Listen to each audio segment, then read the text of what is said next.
Assalamualaikum warahmatullahi wabarakatuh. Alhamdulillahillazi arsala rasulahu bil huda wa dinil haqq liyudhhirahu 'ala ad-din kullih walau karihal kafirun. Asyhadu an la ilaha illallah wahdahu la syarika lah wa asyhadu anna Muhammadan 'abduhu wa rasuluh. Syahadatan yanju bihal muslimun. Allahumma salli wa sallim wa barik wa zid wa an'im ala nabiyyina wa habibina wa sayyidina Muhammadin wa ala alihi wa ashabihi wa man tabi'ahum bi ihsanin ila yaumi liqa'ih. Ya ayyuhalladzina amanu taqullaha haqqa tuqatih wa la tamutunna illa wa antum muslimun. Ma'asyiral muslimin, ma'asyiral muslimat, al-hadirin wal hadirat, wal musyahidin wal musyahidat, wal mustami'in wal mustami'at, Bapak dan ibu-ibu, saudara-saudari jemaah salat subuh di Masjid Zaid bin Thabit radhiyallahu anhu Pekanbaru, ataupun yang menyaksikan melalui media live streaming dan yang mendengarkan melalui Radio Rabbani 91,1 FM dimanapun berada. Alhamdulillah, pada subuh ini di hari yang diagungkan oleh Allah dan Rasulnya, di hari Asyura, Allah izinkan kita untuk kembali menikmati kebersamaan dalam ibadah ini, salat subuh berjamaah, dan dilanjutkan dengan sama-sama mengaji. Mudah-mudahan Allah terima ibadah salat kita dan Allah kabulkan pula doa, harapan dan permintaan kita. Selanjutnya salawat dan salam kepada baginda Nabi alaihi salatu wassalam yang insyaallah kita cintai dengan sepenuh hati sebagai tanda dan bukti bahwa kita beriman kepada Allah tabaraka wa taala dan beriman kepada Nabi alaihi salatu wassalam. Semoga Allah kuatkan hati untuk sentiasa mengikuti dan berada di jalan Nabi sampai mudah-mudahan kita diizinkan bertemu dengannya dalam keadaan diterima. Amin ya rabbal alamin. Ma'asyiral muslimin, ma'asyiral muslimat yang dirahmati Allah Subhanahu wa taala, melanjutkan pembahasan masalah salat al-khauf yang kemarin Imam Asy-Syafi'i rahimahullah memilih hadis Khawat ibn Jubair radhiyallahu anhu dengan alasan karena sama dengan makna yang terkandung dalam ayat yang menyebutkan salatul khauf, yaitu di surat An-Nisa ayat 102. Kemudian beliau melanjutkan wa qala fa idza tma'nantum fa aqimus shalah. Bila kalian sudah tenang, artinya tidak lagi dalam kondisi perang, berkecamuk atau memang tidak ada perang. Fa aqimus shalah, maka dirikanlah salat. Inna salata kanat 'alal mu'minina kitaban mawquta. Karena salat itu diwajibkan kepada orang-orang beriman dalam waktu yang ditentukan, yakni wallahu alam. Imam Asy-Syafi'i menafsirkan maknanya wallahu alam ini, subhanallah, sekelas Imam Asy-Syafi'i rahimahullah senantiasa tidak lupa menyebut wallahu alam, karena memang ciri khasnya as-salaf itu adalah mereka takut menafsirkan atau salah dalam menafsirkan Al-Quranul Karim. yakni wallahu alam fa aqimus salata kama kuntum tusalluna fi ghairil khauf. Makna fa idza ma'nantum, bila kalian sudah tenang maka dirikanlah salat seperti kalian salat di kondisi tidak takut, atau bukan salat khauf, di salat biasa. Nah, apa munasabah dalil ini dimajukan oleh Imam Asy-Syafi'i rahimahullah? Beliau berkata, "Falamma farraqallahu baina as-salati fil khaufi wa fil amni."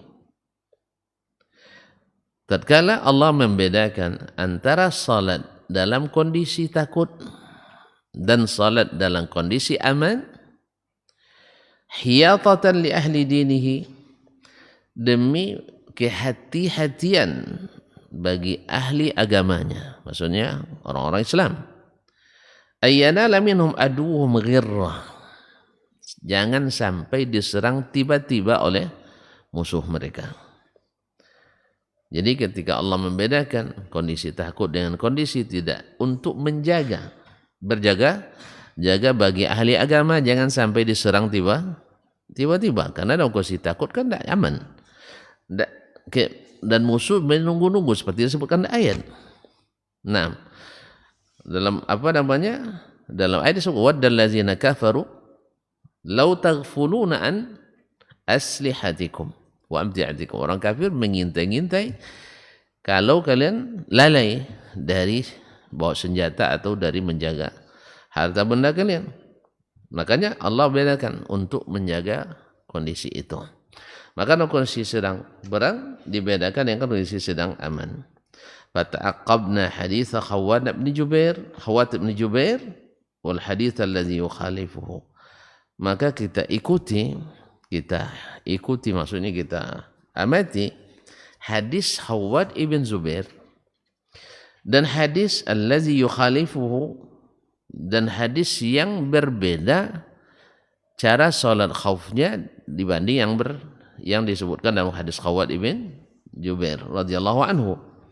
Fawajadna hadits Khawwat ibn Jubair radhiyallahu anhu, lalu kita dapatkan bahwa hadis Khawwat ibn Jubair radhiyallahu anhu aula bil hazmi fil hadari minhu, lebih utama, lebih dekat untuk bersungguh-sungguh menjaga kehati-hatian itu.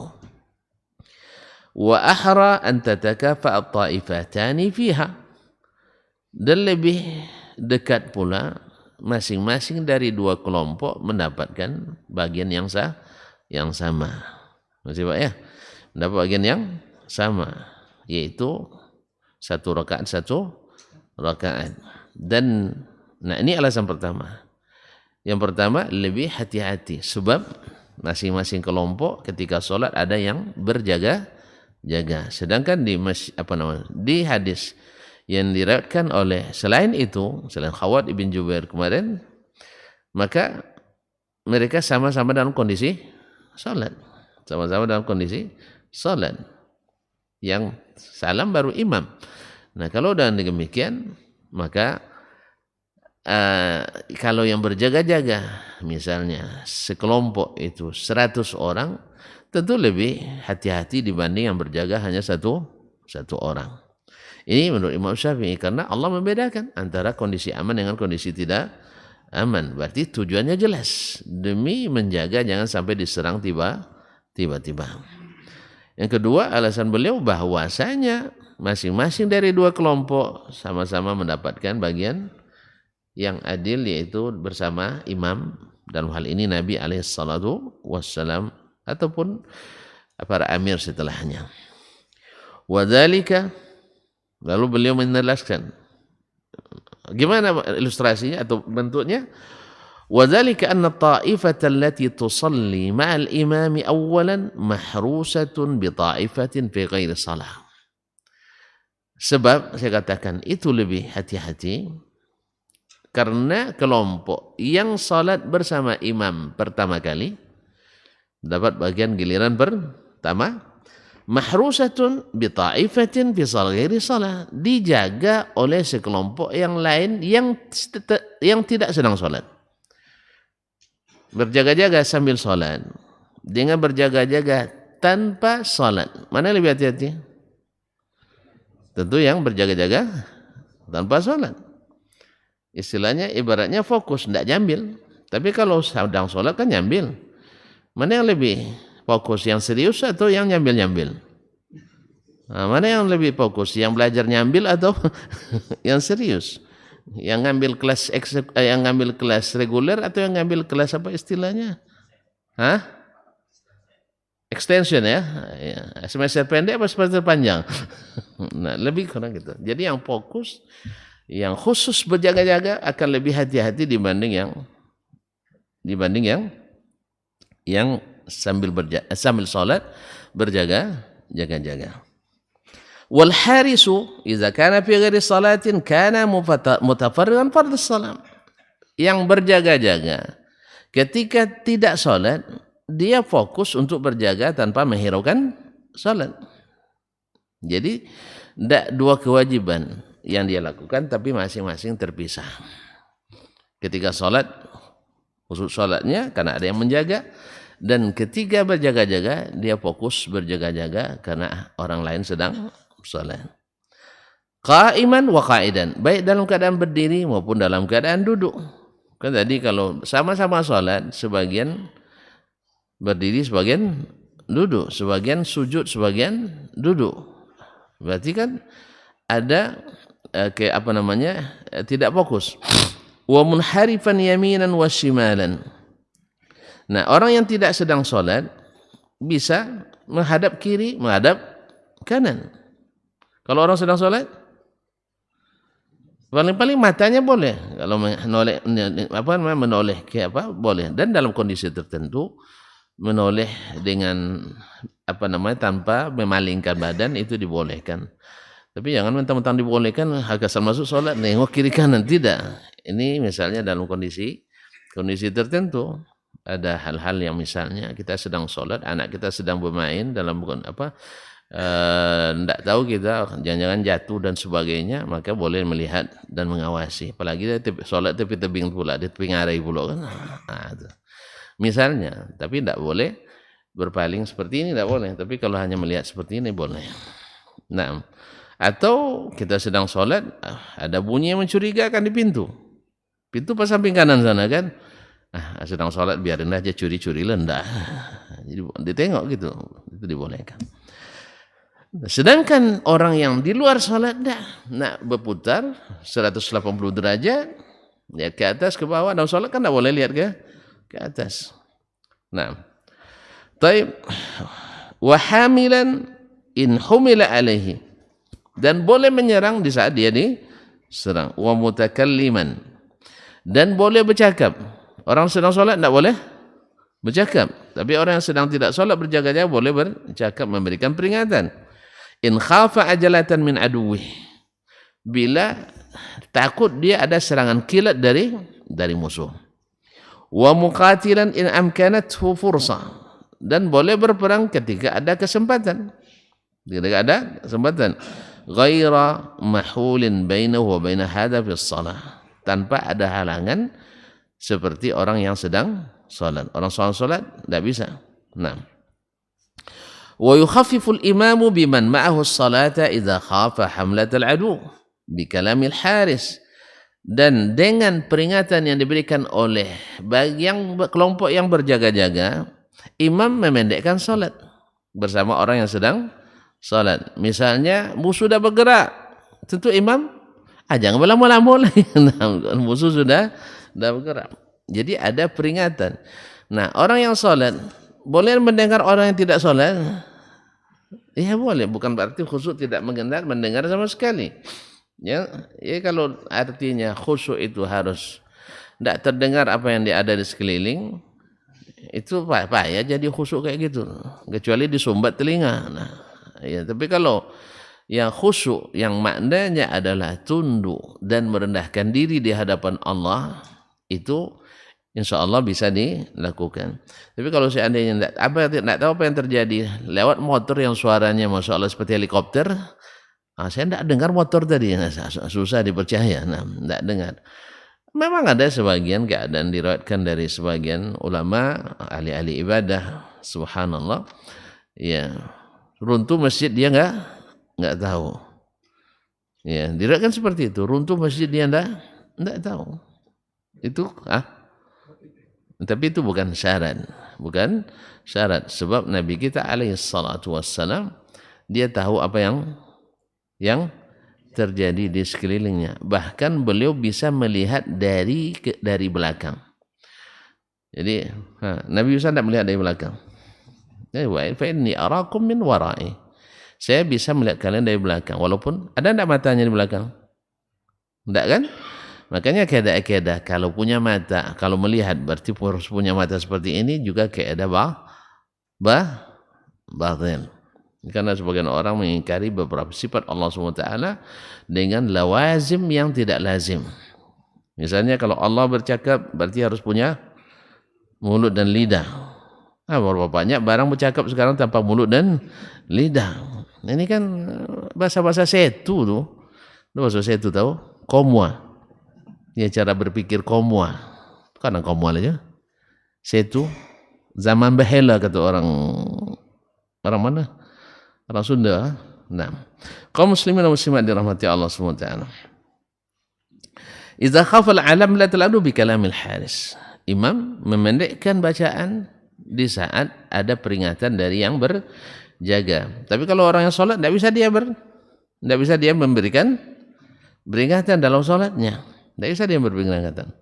Maka oleh sebab itu alasan Imam Asy-Syafi'i rahimahullah memilih riwayat Khawwat ibn Jubair radhiyallahu taala anhu.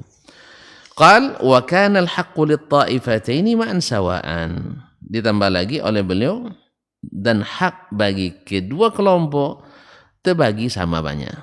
Fakanat at-ta'ifatani fi hadits Khawwat sawa'an.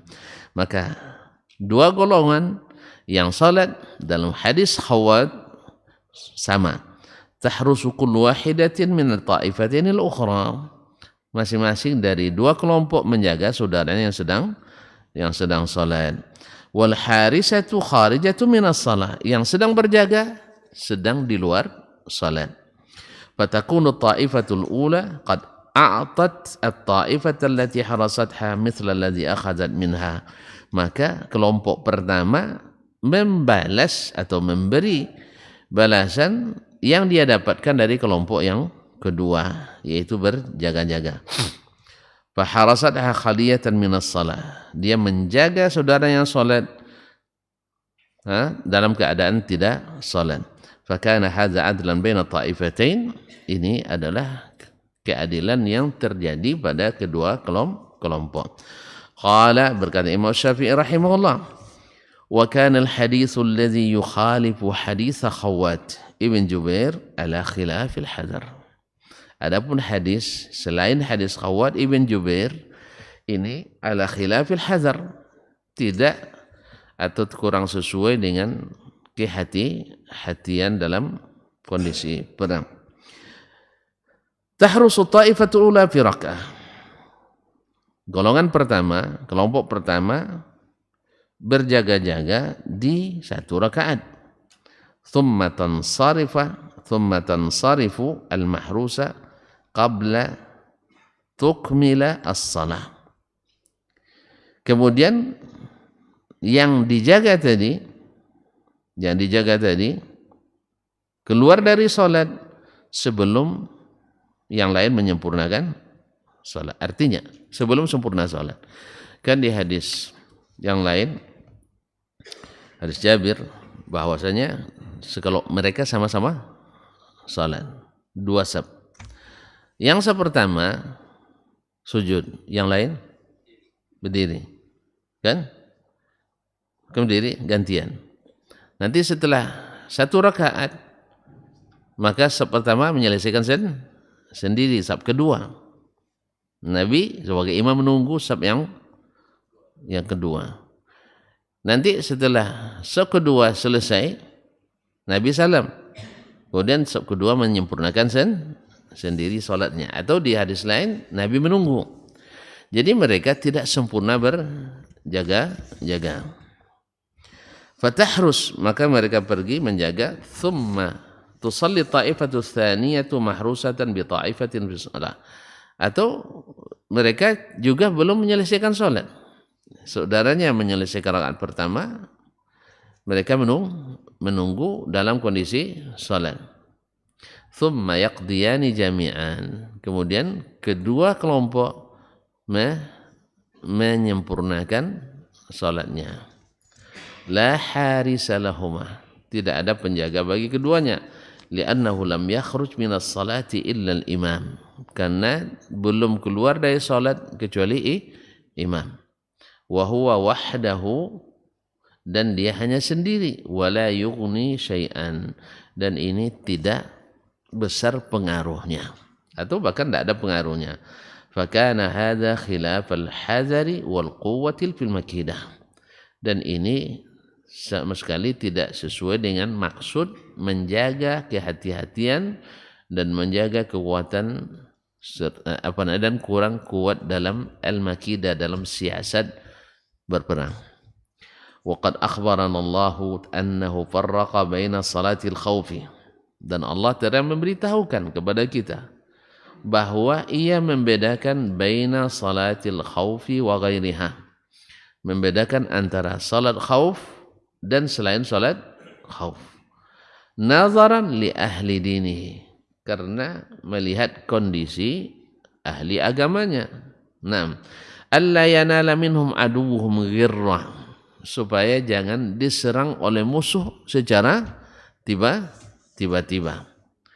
Walam ta'khudh at-ta'ifatul ula min al-akhirati mithla ma akhadhat minha, dan kelompok pertama tidak mengambil atau mendapatkan bagian dari kelompok kedua seperti yang diambil padanya. Kelompok pertama tadi berjaga, ya, dan kelompok kedua tidak ikut menjaga saudara karena dia di depan. Dia di depan atau di belakang. Nah, wajadtu Allah dzakara salatal imami wa ta'ifataini ma'an, dan saya dapatkan Allah maksudnya dalam Al-Qur'an menyebut salatnya imam dan dua kelompok secara bersama-sama. Walam yazkur 'alal imami wala 'ala wahidah min at-ta'ifataini qada'an, dan di dalam ayat tidak disebutkan kewajiban imam dan tidak pula salah satu dari dua kelompok untuk salat sendiri menyempurnakan. Jelas? Tidak ada. Naam, di dalam ayat imam atau salah satu dari kedua kelompok menyempurnakan salat sendiri. Jelas? Naam. Fadalla dzalika ala anna halal imam wa man khalfahu fi annahum yakhrujuna min as-salati la qada alaihim sawa'un. Maka dengan demikian bahwa kondisi imam dan yang di belakangnya mereka keluar dari salat, la qada alaihim, tidak ada qada bagi mereka, sawa'un, sama-sama.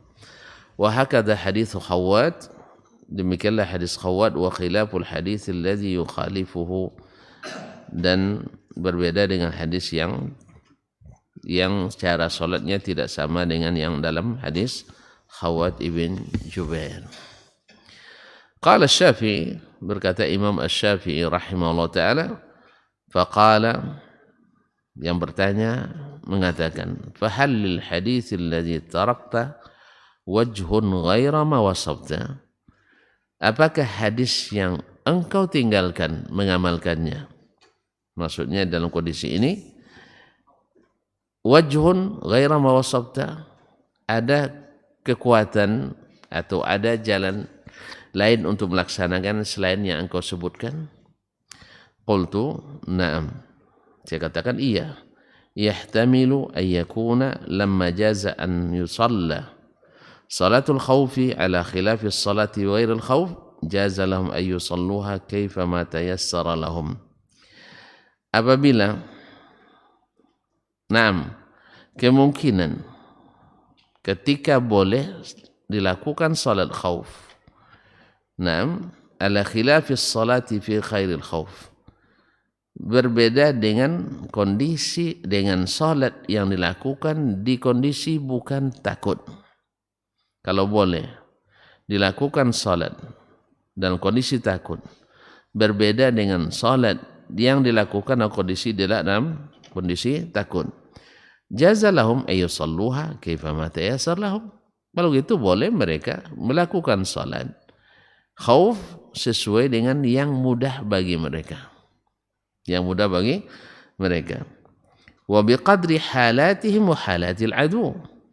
Dan sesuai pula dengan kondisi mereka dan kondisi musuh.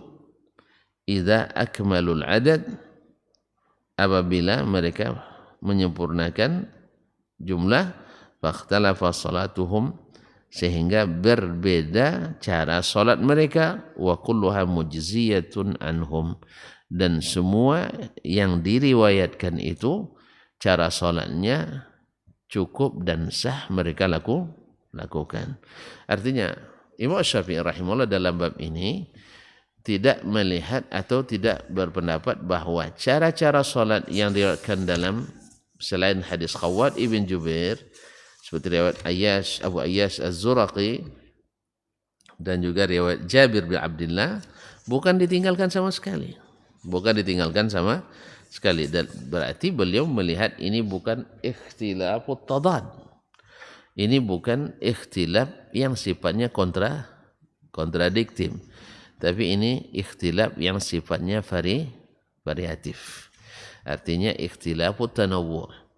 Artinya ini boleh dilakukan dalam kondisi lain yang cara ini boleh dilakukan. Tetapi beliau mengutamakan cara yang tersebut dalam hadis Khawwat ibn Jubair karena melihat makna dan maqasid yang terkandung di dalam ayat dan hadis itu sesuai dengan kondisi seseorang yang dalam keadaan berperang atau dalam keadaan takut. Berarti ini masuk dalam bab ikhtilafu at-tanawwu'. Ikhtilaf at-tanawwu' bukan ikhtilafu at-tadad. Wallahu ta'ala a'lam. Baik. Sampai di sini ada pertanyaan? Alhamdulillah, tidak ada. Baguslah. Nah, berarti sudah jelas. Alhamdulillah. Berkata Imam Asy-Syafi'i rahimahullah, wajhun akharu min al-ikhtilaf, yaitu bentuk lain dari ikhtilafu al-hadis. Artinya awalnya terlihat kontradiktif, tapi ternyata tidak kontradiktif, tapi hanya bersifat variatif.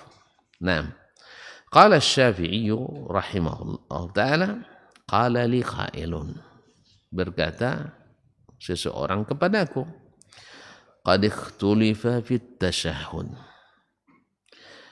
terjadi ikhtilaf dalam membaca tasyahud. Tasyahud itu yang dibaca ketika duduk pertama di dua rakaat pertama, tasyahud awal. Kemudian ada tasyahud yang kedua, yaitu tasyahud akhir, at-tahiyat. Nah, kan ada tasyahud di dalamnya. Kenapa dia sebut dengan tasyahud? Karena ada syahadat di dalamnya.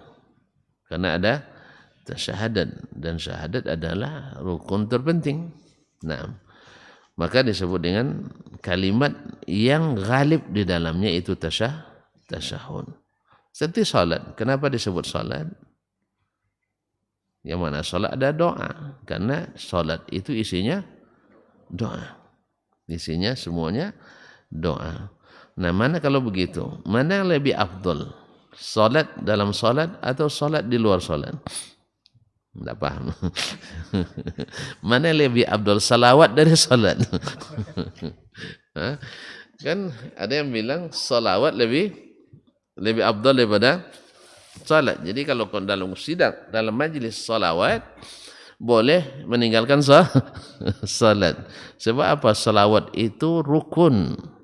Nah, oleh itu makanya karena dia rukun, maka lebih afdal salawatan daripada daripada salatan. Kan lucu ini. Jadi mana yang lebih afdal? Mobil komplit, mesinnya, bodinya, sasisnya, kursinya, dan segala aksesoris sempurna, dengan mesin yang merupakan bagian terpenting dari mobil. Antum pilih yang mana? Ada yang pilih mesin aja lah. Karena dia tanpa mesin mobil enggak hidup. Ini orang yang seperti ini enggak pandai bawa enggak pandai bawa mobil, suka mengumpulkan barang rongsokan nampaknya. Jadi pemulung besi bekas barangkali.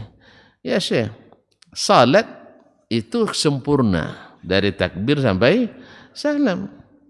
Sedangkan salawat salah satu dari bagian salat itu sendiri. Memang tidak sah salat tanpa baca salawat. Tetapi bukan berarti salawat lebih afdal daripada salat. Nah, ini kadang orang untuk melegalkan berapa banyak majlis salawatan tidak menghiraukan waktu salat. Iya.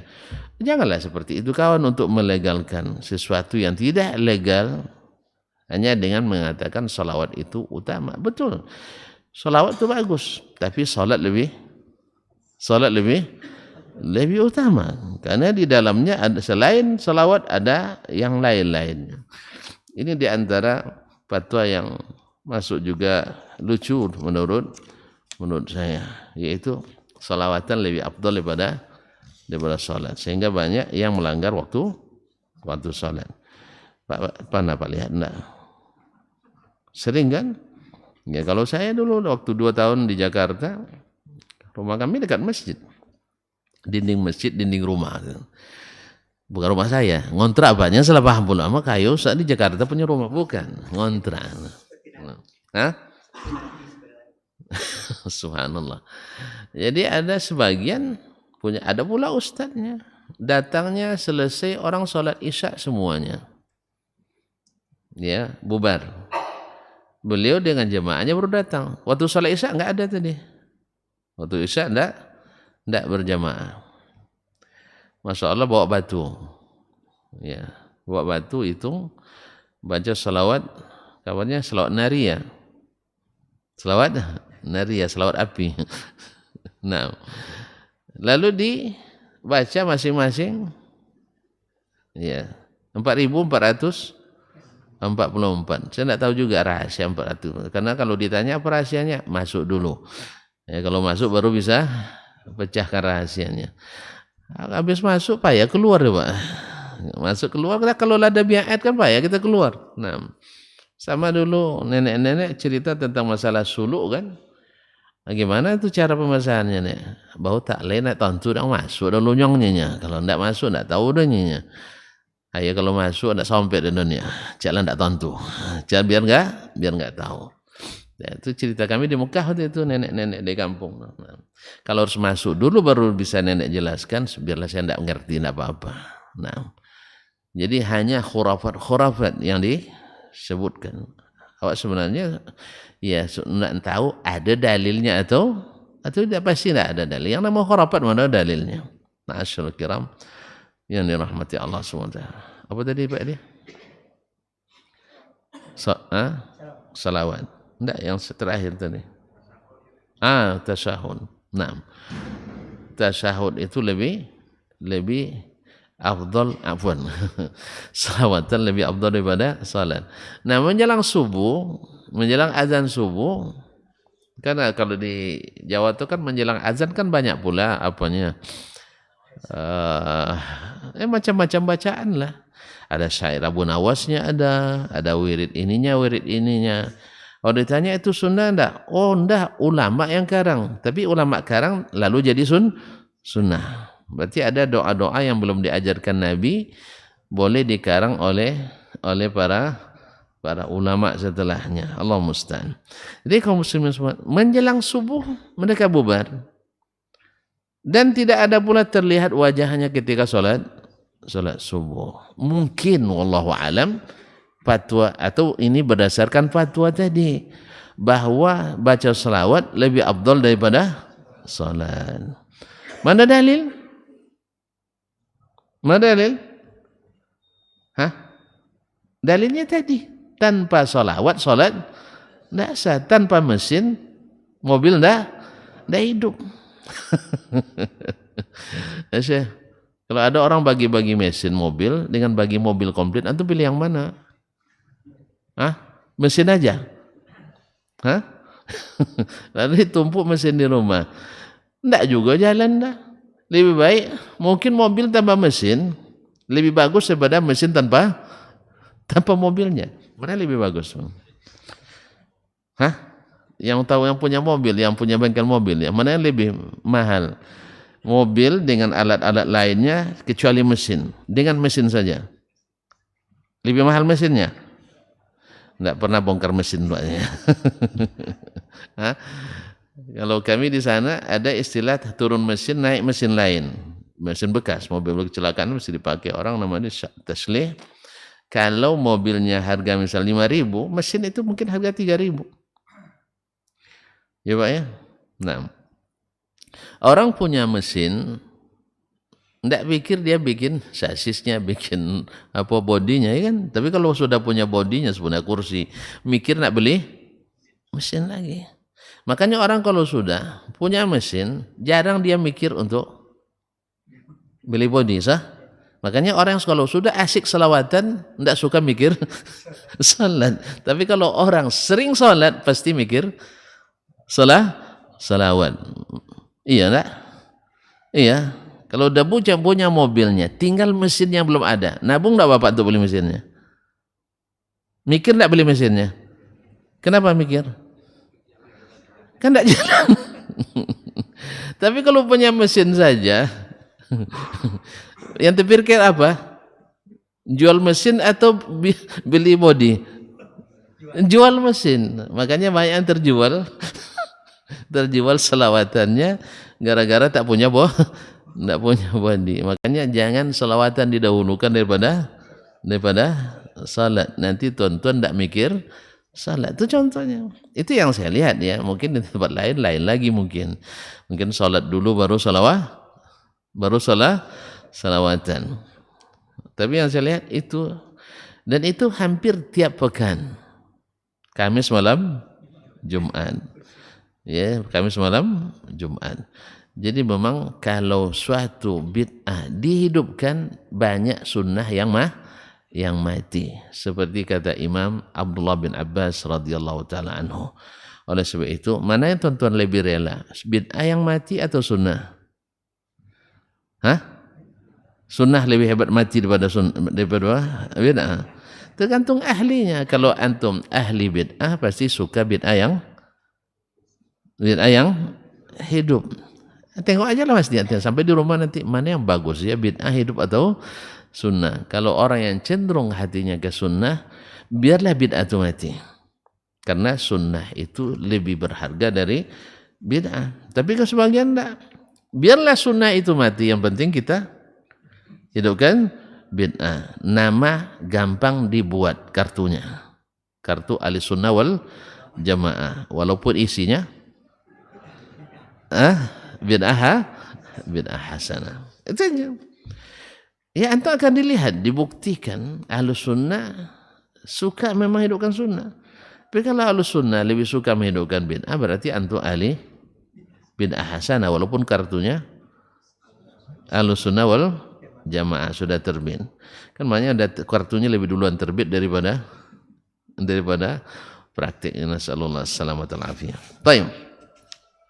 Jadi disebut tasyahud tadi karena bagian penting dalam doa itu adalah at-tasyahud.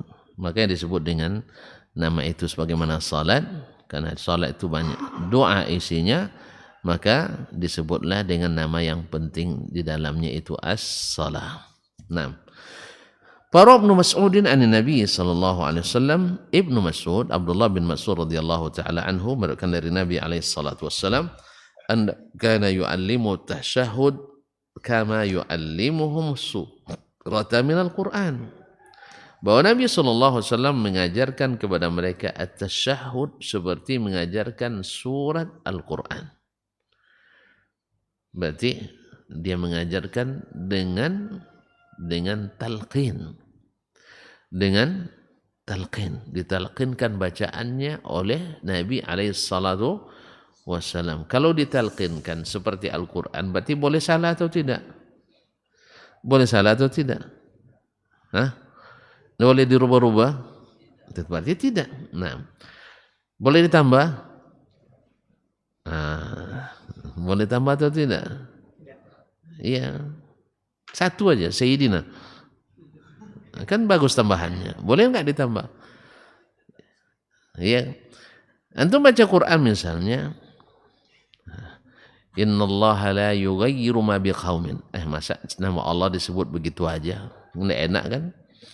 Sama dengan panggil Waang ke abang kan? Kan enggak bagus kan? Panggil nama, misalnya abang kita namanya Edi. D. Sopan enggak? Kan enggak sopan. Maaf Pak Edi. Nama Pak Edi. Memang nama beliau yang paling hafal kita. Sekarang Pak Edi kita panggil D. Boleh enggak? Enggak sopan. Jadi itu yang dikiaskan oleh saudara-saudara kita sehingga Nabi tak boleh dipanggil dengan langsung saja. Makanya Allahumma salli ala Sayyidina Muhammad. Kalau enggak enak. Cuman masalahnya ketika nyebut nama Allah enteng-enteng aja. Iya kan? Allah, mana yang lebih harus dihormati, Allah atau Nabi sallallahu alaihi wasallam? Harusnya juga bilang subhana sayyidina Allah. Harus enggak bagus. Ini kan bahasa Indonesia Pak, ini bahasa Arab. Nah, enggak bahasa Arab. Jadi Allah harus lebih sebenarnya. Makanya setiap ayat nanti tambah innallaha wa malaikatahu yusalluna 'alan nabi. Harusnya juga ditambah innallaha subhanahu wa ta'ala wal malaika. Nanti ribet kita beragama nih kaum muslimin dan muslimat dirahmati Allah. Nabi ketika turun ayat innallaha wa malaikatahu yusalluna 'alan nabi ya ayyuhalladzina amanu sallu alaihi wa sallimu taslima. Menurut tuan-tuan, mana yang lebih pandai bahasa Arab? Nabi, sahabat atau kita? Serius ini? Sahabat enggak pandai nahura? Hah? Kalau ditanya apa i'rabnya ja'a Zaidun, sahabat mungkin enggak bisa nampak. Enggak jawab, enggak tahu dia menjawab. Iya, Pak? Ada sahabat belajar nahu? Berarti guru kita lebih hebat dari sahabat bahasa Arab. Jadi kaum muslimin muslimat, andainya mereka mau, mereka siap untuk ngarang salawat, sah? Nak salawat nariyah, munjiyah, syafiyah, munfarijah, nariyah dan sebagainya, badriyah, salawat badar. Enggak bisa sahabat ngarang? Bisa enggak? Saya tanya, ada enggak sahabat ngarang salawat? Sobat ada. Kalau sobat banyak. Kalau sahabat enggak. Terus ulama-ulama memang enggak boleh ngarang-ngarang? Kalau bolehlah ulama ngarang, tentu sahabat lebih aula untuk lebih utama untuk mengarang. Alhamdulillah kita enggak tahu ada mereka mengarang selawat. Maka ketika turun ayat itu mereka bertanya ke Nabi sallallahu alaihi wasallam. Kan tinggal masa selawat aja kalian nanya Nabi juga. Masa enggak pandai selawat? Karang aja sendiri. Nah, enggak. Sahabat nanya, ya Rasulullah, alimna kaifa nusallimu alaik. Kami sudah tahu bagaimana mengucapkan salam kepadamu. Assalamu alaika ya Rasulullah. Fa kaifa nusalli alaika.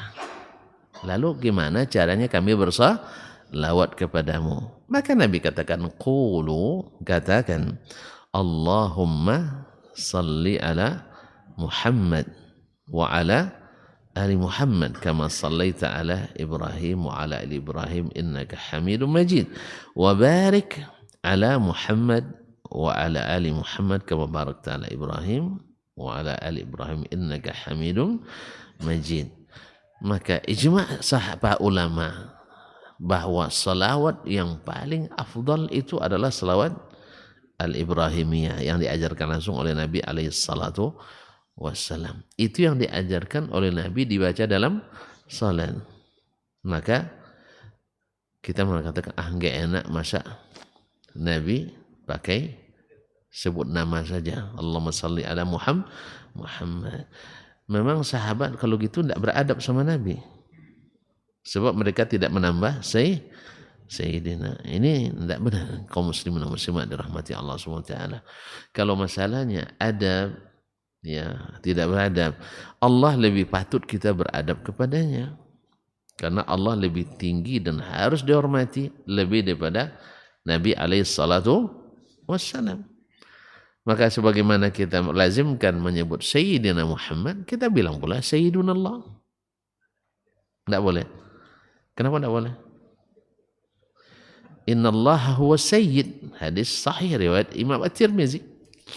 Allah lah yang sebenarnya sayyid. Dan doa dalam doanya di salat malam, di waktu sujudnya, dia menyebut, anta sayyidi. Engkau adalah sayyidku. Gimana? Kalau alasannya ana sayyidu waladi Adam, kan alasan orang yang menambahkan itu saya adalah penghulunya Bani Adam. Sahih, lalu keterima, tidak ada betul itu. Tapi apakah dengan itu lo otomatis Nabi mengatakan kalau gitu kalian baca salawat mesti pakai Sayyidina? Tidak ada. Sahabat juga tidak memahami itu. Yang kedua, kalau memang itu alasannya, kita ambil pula hadis Allah adalah Sayyid. Berarti kita bilang asyhadu an la ilaha illa sayyidan Allah. Ya sebab antum bilang tidak sopan sebut nama. Kenapa yang bilang tidak sopan sebut nama? Masa nama Allah disebut begitu aja? Masa nama Nabi tidak boleh disebut begitu saja? Mana yang lebih harus dihormati? Ini main sopan-sopanan ini.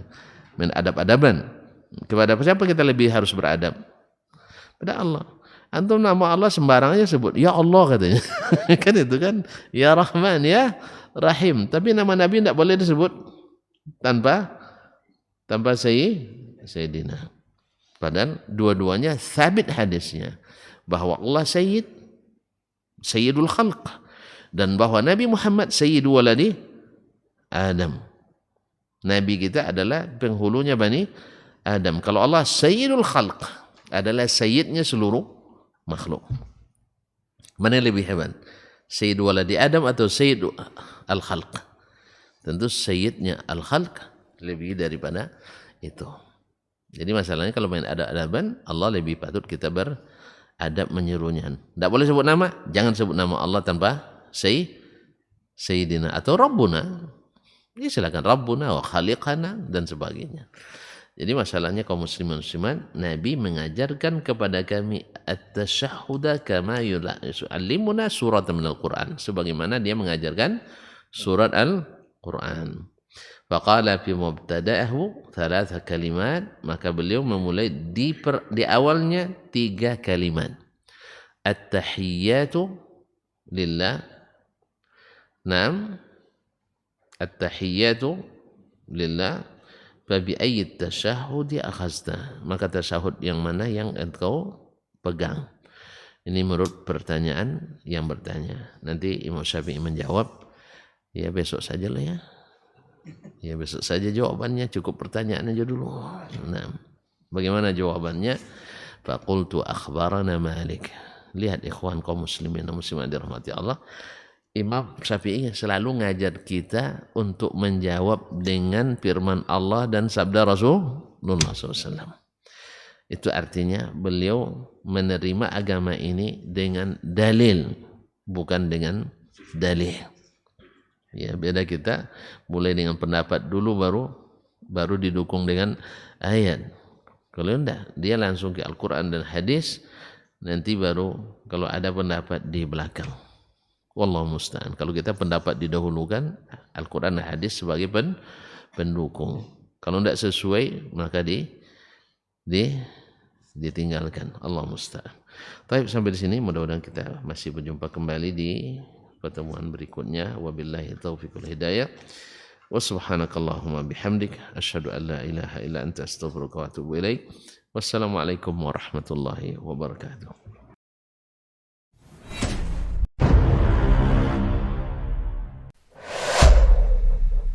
Dunia dan seisinya ini bagi Allah tak sama nilainya dengan sebelah sayap lalat.